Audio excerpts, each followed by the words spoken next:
What if I told you that there is a way to reduce the number of crimes committed by American citizens and at the same time reduce the financial burden on hard-working American taxpayers?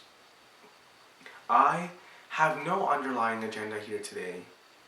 Even though I'm only a teen, I am here due to the fact that violence and crime does not only affect adults, but it affects everyone. And therefore, I, as a citizen, believe that I have a say in the way we run our government and the way that we treat our prisoners. Why should lowering crime and violence matter to you? Well, if we reduce the number of crimes committed by American citizens, then what we can do is we can aim to create a safer society for us, our children, and our fellow American citizens. American prisoners live in dreadful conditions while they serve their sentences for the various crimes they've committed. A few issues they face are overcrowding, violence, and sexual abuse. These misfortunes pose grave risks to prisoner health and safety. Many studies have shown us that dreadful conditions in prisons increase the chances of prisoners recommitting a crime once they've been released.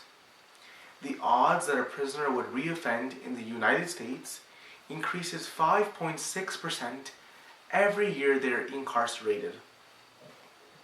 Many of you may be in disbelief, and many of you may believe that these criminals deserve to live in dreadful conditions to suffer the consequences for the crimes they've committed.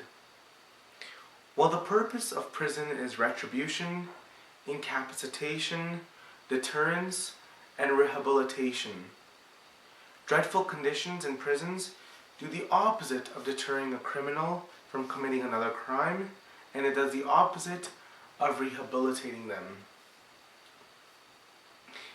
Prisons increase the chances of them recommitting a crime and being incarcerated again. And it also does the opposite of rehabilitation, as it increases prisoners' chances of developing a mental illness. There are over 2.2 million people in prison in the United States. We have one of the highest incarceration rates in the world at 478 per 100,000. We also have one of the highest recidivism rates in the world. 76.6% of prisoners are rearrested within 5 years of being released.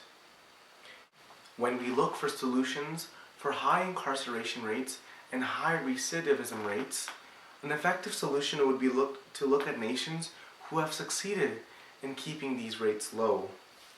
A perfect example of a country who has succeeded would be Norway.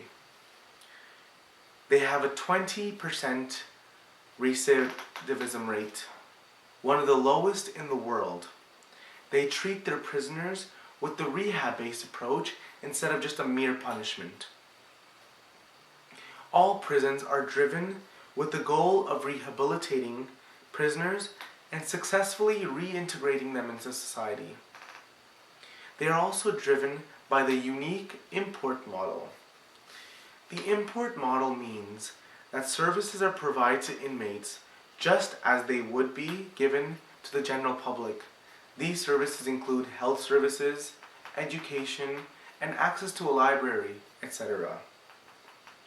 Why are we not going ahead with prison reform? It will benefit prisoners' health and safety, but will benefit our citizens even more. They are also driven by the unique import model. The import model means that services are provided to inmates just as they would be given to the general public, such as health services, education, and access to a library. Why are we not going ahead with prison reform? It will benefit prisoners' health and safety, but it will benefit our citizens even more, as we can all take advantage of living in a society with reduced violence and crime. There is a very simple answer to this question. Putting prisoners away for a long time in dreadful conditions is the easiest option, and requires almost no thought. It is easier than taking the time to think about the repercussions. It is easier than thinking about how we could change the way we treat our prisoners to not only benefit them, but benefit our citizens. I challenge you to change the way we treat our prisoners so that we can reduce the number of crimes committed and reduce violence, thus leading to a safer America for us, our children, and our fellow citizens.